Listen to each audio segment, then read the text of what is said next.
Starting with part 3, we're talking this time about the design basis. It's an overview of a lot of things that we talked about before we go into the design in the next chapter, which is part 4, that we'll be talking about the flexural design. So in this chapter, we will go over what are the basis of our design in concrete structures.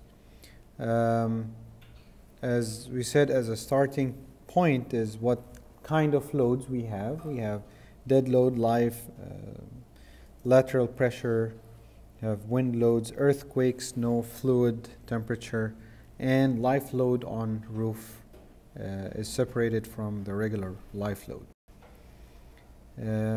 This was a slide that we've looked at before. This is just a reminder that we have different scenarios which are called load combinations. And those combinations constitute what we have as what we call the ultimate load or the factored load. So the ultimate is exactly like the factored load. We don't factor on our own.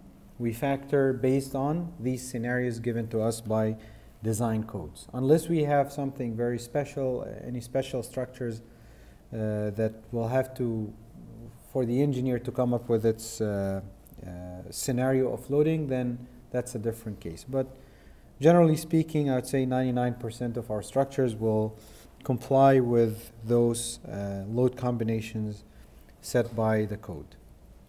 Now, which one do we take from those? Normally, we take the governing load. So we have to look at the governing load combination. What do you mean by the governing load? We mean by this is you could have the maximum moment that happened in the column coming from, for example, the highest wind or the highest earthquake, right? Those are highest wind and highest earthquake. So this will maximize your moment, but it will give you a smaller axial load. Why? Because your dead on life are not the highest. So in this case, you will have a combination of M being very high, that's the moment, and P being low. And then looking up here, you might have P very high and M very low. And in this case, you will have maybe a governing load for maximum moment and another governing load for the maximum axial. And in this case, we have to check both. So both of them will have to be checked for the design. This is just an example for the design of the column. So wherever we see a load is governing, we have to take it into consideration. Now consider that you have, for example, one giving you highest P and M, then everything else, then definitely this will govern everything. And then since you're going less in both, then you don't have to check the other ones. The design philosophy, as we talked about it before, says it is based on the strength design method for which service loads acting on a member are increased by factors to obtain a U, which is the factored load, at which failure is considered imminent. So now I can't accept that the failure happens at this moment. So what I'm going to design for is that at the factored load, this is the load that I'm accepting the failure to happen. And then I will design my nominal load to be equal to this. And then after that, I reduce the nominal load by the strength reduction factor. So this load U is called the factored load and gives rise to internal effects that represent the required strength that must be provided by the design member. Now, after factoring the load, we're saying that this is where I accept from there on anything higher than this, I can accept the member to fail. But before this, I cannot. Now, so the design philosophy tells you that my U, which is the factored load or ultimate load, needs to be less than or equal to the strength of the member, where the strength of the member is already reduced by a phi factor. So the design code reduces the nominal strength by multiplying it by the strength reduction factor phi, where phi is normally less than or equal to 1.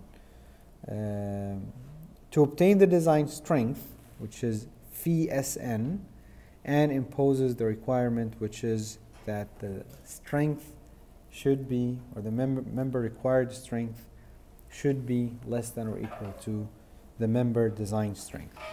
Bottom line, this here is my demand. Whatever comes from loads comes from loads. Loads, structural analysis, moments, shears, axials that I don't know how the member looks like from inside. Now, this here is called the capacity. This here comes from members. So I will look at the member itself, and I will look at what the member material is. This is one thing. What the member dimensions are, right? What the number of free bars, number of bars, strength of bars, strength of concrete. All of this constitutes at the end the nominal strength. I take the nominal strength, which is whatever the reference is, being moment, shear, or axial, and then I multiply it by a factor to reduce it. Which means S, in fact, is not any of them. It's all of them. So S could be moment, could be shear. We can call the shear Q, or sometimes we call it V. It could be axial, which is P. It could be torsion, which is T. The S itself is none of them, but it's any of them. And in this case, we'd be comparing them to U, which is also an M, or a Q, or a P, or a T. Let's think about this. And in this case, I will say my phi Mn must be bigger than or equal my Mu. My phi Vn must be bigger than my Vu, and so forth. So U is not the force itself. U is any of the straining actions that are coming from ultimate load combinations. And then the S is any of them corresponding to it. I'm not going to compare shears to moments. I will compare shears to shears, moments to moments, axials to axials, and so forth. Same thing applies to P, needs to be like this, and same thing applies to T, which is like this. What is T? It's torsion. So any of those straining actions needs to be compared to the capacity of the member of the corresponding straining action. The required strength U shall be equal to the effects of all expected combinations. And as this is what we talked about, this is the governing load combination. All combinations get the biggest of them. We don't add them up because they're considered scenarios. Which means the factored bending moment, Mu, shear, axial, or torsion, etc. The strength of the member, S, which could be moment, shear, axial, or torsion, has a multiplication factor by a phi. What is this phi? It is the strength reduction factor. What's the purpose of the strength reduction factor? Is to allow for the probability of under strength member due to variation of material strength. That could be a reason. Dimensions, position of the reinforcement, workmanship, all of these things. I designed the member to look like this, to have such an F prime C, to have such a strength in the bars, but you don't necessarily going to have, you're not going to have this strength that you gave. To allow for inaccuracies in the design equations, those design equations are not super accurate, they're not set in stone, things change every now and then. To reflect the importance of the member, some members are highly important. So in this case, we have a smaller reduction factor. To reflect the failure mode. Remember that some failure modes are more favorable than others. For example, like the ductile failure mode than the brittle failure mode, because brittle failure modes are sudden. Ductile allows for collapse prevention, or allows for users of the building to exit before it fails, and so forth. The strength in terms of bending will be phi Mn, In terms of shear and torsion will be phi Vn and phi Tn, and for axial is phi Pn. For the moment, the phi factor, this is the value of phi. This is value of phi itself. The phi factor for moment ranges between 0.65 and 0.9. And the reason why it ranges is because moment itself does not have a one type of failure. It could be a brittle moment failure, flexural failure that is brittle, or it could be ductile. And we will discuss this in the coming chapter. For the shear and torsion, since it's always a brittle failure, it is always one value, and that is 0.75. For the axial, it is similar to the flexural, and it ranges between 0.65 and 0.9 for tight columns, 0.75 and 0.9 for spiral columns. So this is the value of phi. Do I need to memorize this? Pretty much you do. Why? Because you will use them a lot. So you will see that in every example and every time you're designing a member, you will use a phi factor for your strength. So memorizing this will come automatically. You will, by time, you will not have to think about it. You will just say, oh, this is shear 0.75 and so forth.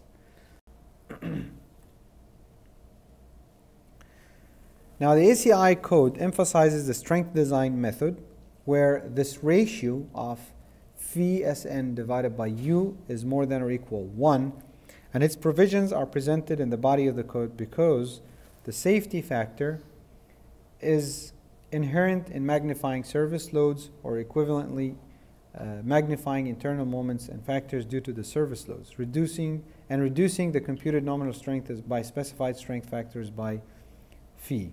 The recognition that ultimate or factored response at hypothetical failure overloads will never be encountered. Let's try to understand this a little bit into more of statistical point of view. You're trying as much as you can to get your load. If we put the load here,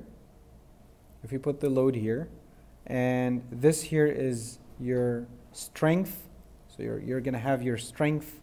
Say you reached, let's say this is anything, moment or shear or axial, and you've designed your strength to be 100. So you say 100 kilonewton meter or 100 kilonewtons or any of the value. Consider this a P, so we'll say this is 100 kilonewton.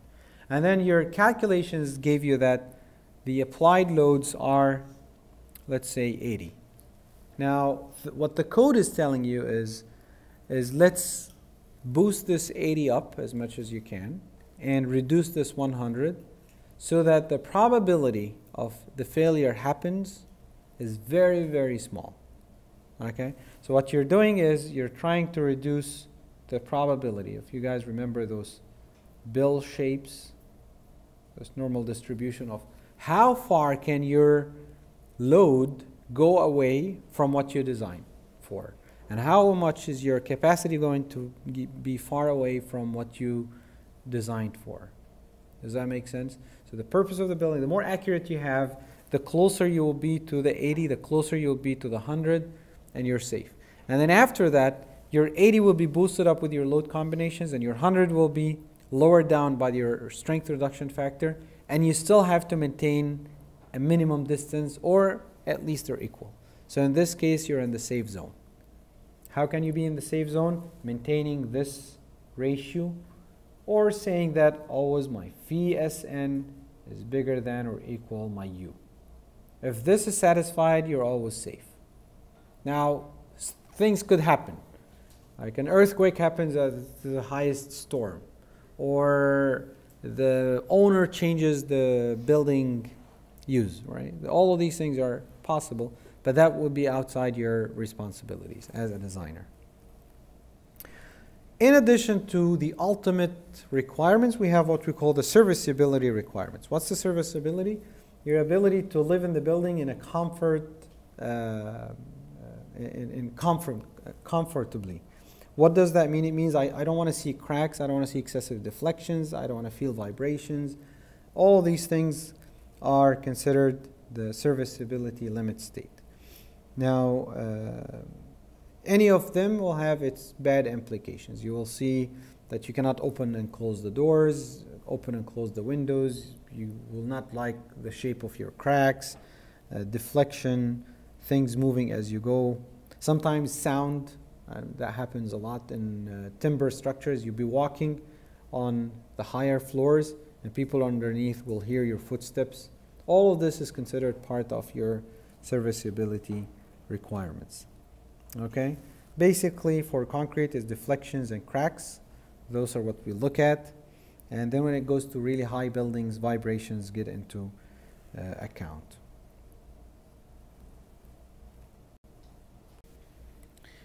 So in our first example, we're seeing the simply supported beam. This beam is supported on two masonry walls. This here is a masonry wall, 300 millimeters masonry wall.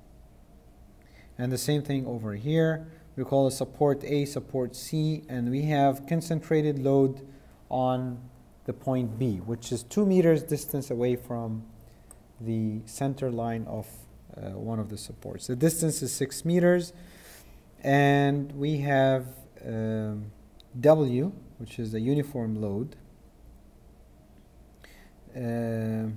on the beam. So each support is 300 millimeter wide. The cross section of the beam is rectangular with a width of 250 and a height of 600. So this here is 600, and concrete is normal weight. Questions are, what are the design span length?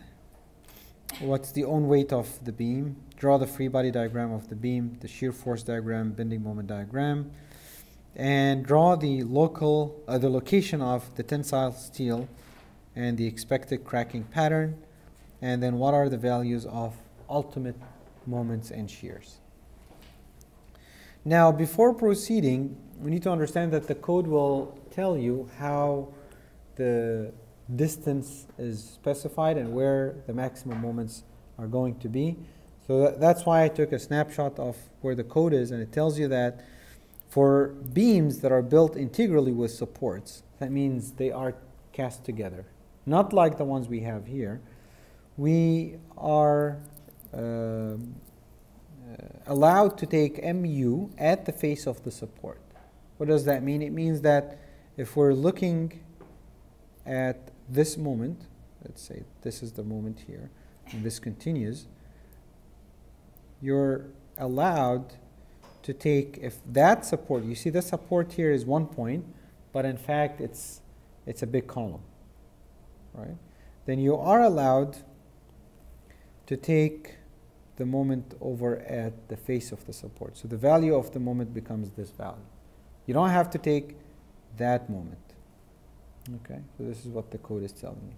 For the shear, it says that for beams built integrally with supports, VU at the support shall be permitted to be calculated at the face of the support. The same thing applies. So if I'm looking at shear, I can take the value of the shear over here. Now the shear will look something like this.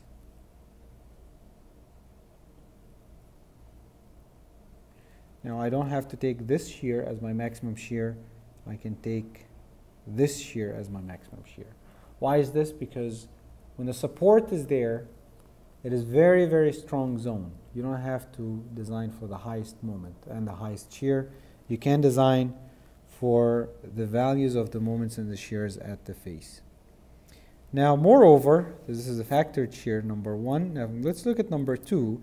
It tells you that sections between the face of the support and a critical section located D from the face of the non-pre-stressed beam and H/2 from the face of the pre-stressed. Let's not forget about the pre-stressed. Since we're not looking at pre-stressed, then we have to, not to confuse you, we can take this out. Shall be permitted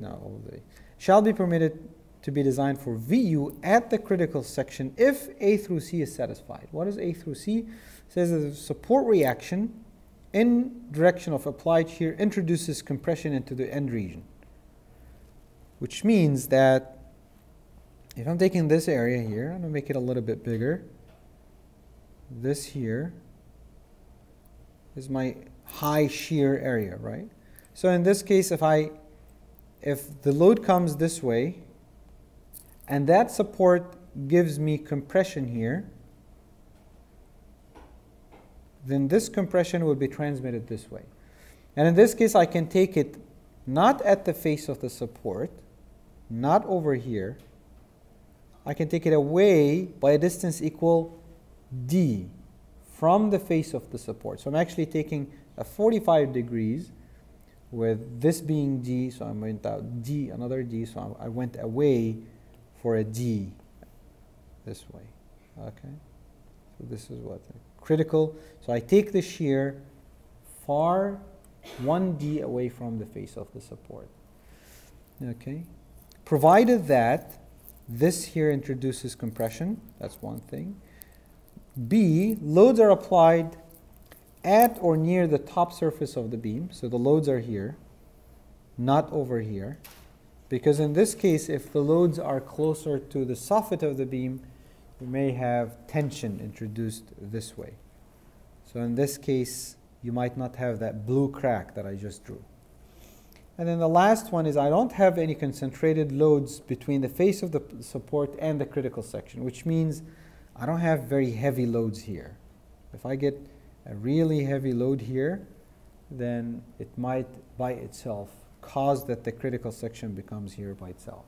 So in this case, I'm allowed to go away from the face of the support. This is just for your information how the code gives allows you to use lower values of shears and moments than the maximum calculated ones. Now, what's the design span? We said for members that are not built integrally, which means the support in our case are the masonry wall, you will have the chance to be able to take it as at the center of the support. Remember that our beam looked like this and the walls were that thick. Now, where are those? Are they going to be like this, or is it going to be like this? The distance is different. Center to center is 6. Probably face to face it will be maybe 5.7 because you're subtracting half of the support length from each side. So what we're looking at here is, since they're not built integrally, you're allowed to take it as center to center. So we will pick this one. And in this case, the distance is 6. Okay? So this is answering the first question. Second question is, what is the own weight of the beam? Now, it was given that the beam is 250 by 600. How can I calculate the own weight of this beam per meter? So it's 250 by 600 by 1,000. 1,000 is not going to be written, so it is multiplied by gamma concrete 24. That gives 3.6 kilonewton per meter. Now I have the load for every meter. The next will be draw the free body diagram. How do I draw the free body diagram? Just a stick line, right? Just a beam as a stick. I have the supports, I have the distance, and I have the loading values. Now, I can choose to put it as factored or unfactored. Now, since we're going to solve factored, then let's convert everything into factored load. We don't have uniform life, so this is 0. So that means it's only 1.2 times the own weight. And then the factored, these two were given. We multiply by 1.2, 1.6. Why we did 1.2, 1.6 right away, and we did not check the 1.4? Simply because the life load is very high. Life load is 20, and it will be the governing load. Now let's come to a very important question here. Now this guy here has no life load.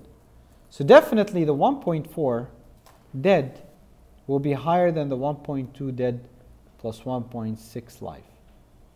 This one will govern for the uniform load. Now we're talking uniform load, right? But when it comes to this guy, which is the concentrated load, and I have comparing the 1.4 dead to the 1.2 dead plus 1.6 life, this guy will govern. Now that's the important question that I have. Can I take, now this will call it the red one governs here. and the blue one governs only here, right? Now the question is, can I take the red from the uniform with the blue from the concentrated load? This is an important question. So the answer is we cannot combine red and blue from different loads. We have to stick to one scenario. So in this case, since we have a very high concentrated life load, which is the 20, then definitely combining these two guys will be the governing case. Now draw the shear force diagram and bending moment diagram. I guess this is a very simple, simply supported problem that everyone will be able to solve. So go over structural analysis and refresh your mind how to calculate shears and moments. Now the highest shear that we have here is that support. The highest shear that we have here is this, right? Now, can I use those shears, or am I allowed to use a lesser shear? Yes, I am. Why? Because looking at this, my support is actually here. So in this case, I can go a little bit less and take the shear force at the face of the support. Okay? So let's see how this happens. I'll jump to 6 first. So the shear at the face of support A will be equal to the maximum shear that we got minus what? Remember, it looked like this. I will exaggerate here. We want to get this value. So it's actually this value minus this value. And what is that value? It is W times this distance. Okay? So it is equal to W times half of the support width at A. Okay? So in this case, it is 4.3 times half of the 0.3, that gives 41. And the same thing applies to the support at C.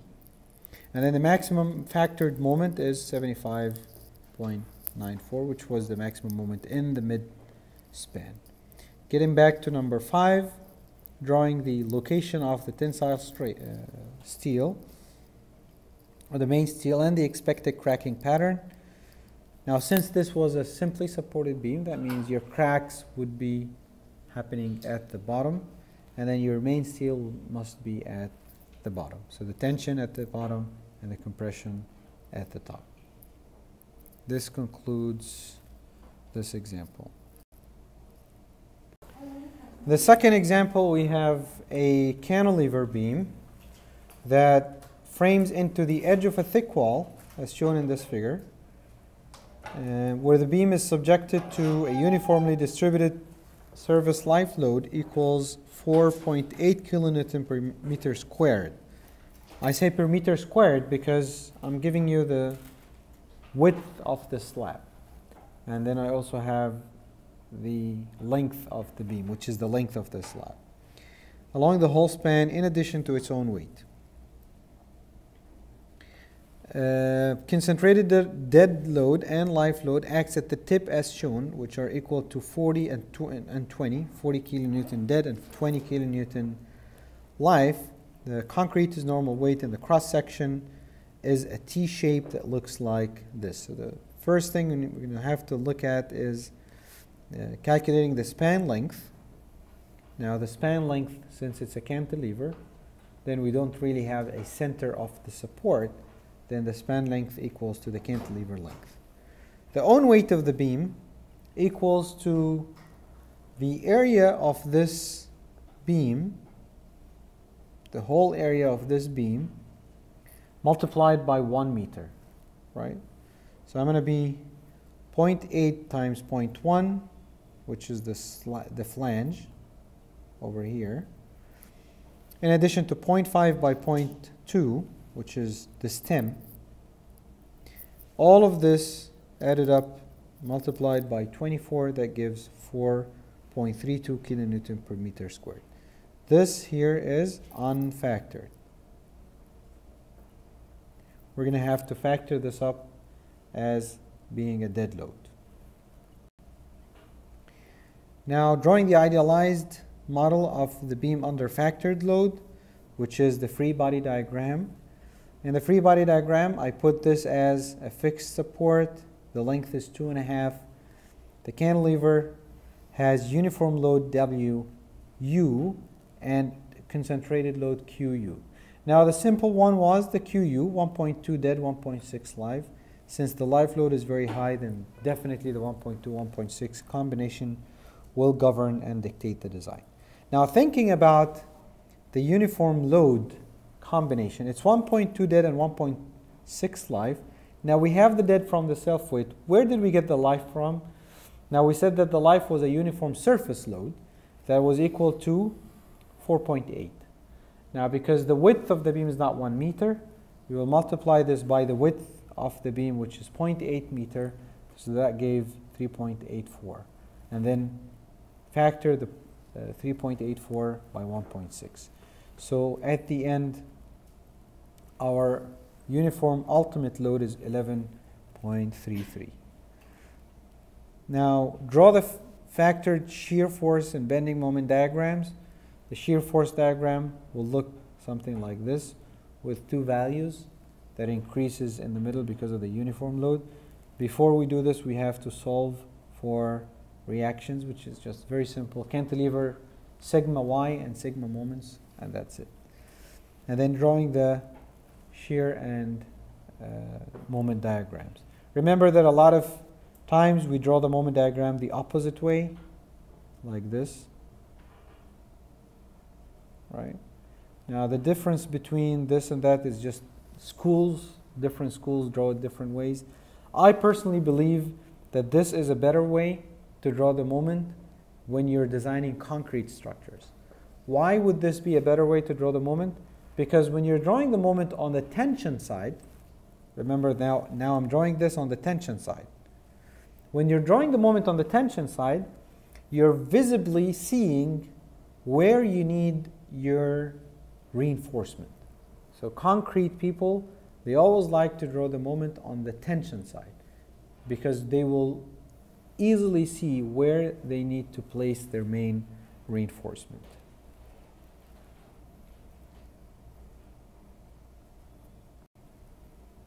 And then draw the location of the tensile steel. As I said, once I know where the tension side is, I can estimate where the location of the tension steel is and where the location of the crack is. Definitely we have to place this bar as deep as we can to develop it inside so it does not slip out. And we will discuss this later on in the detailing chapter.